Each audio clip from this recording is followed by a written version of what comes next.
Pilipino at bilang isang taxpayers. Ikaw, Martin Romualdez, utang ina mo.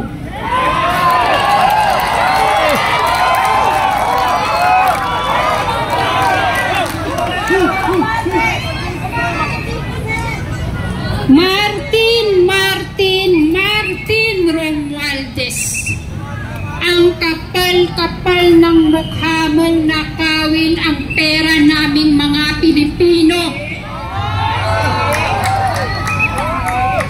Ang kapal mong nakawin ang pera naming Pilipino para isuhol dyan sa mga aso mo sa Kongreso para tirahin si Bibi Sara Duterte. Mga zombies! Mga zombies!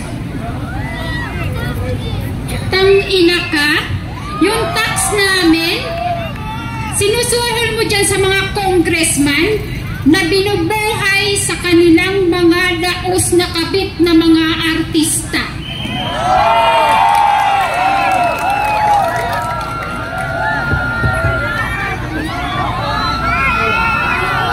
Balita ko nga, sabi ni Maharlika, si Ivana Alawi daw ay isang alam mo na.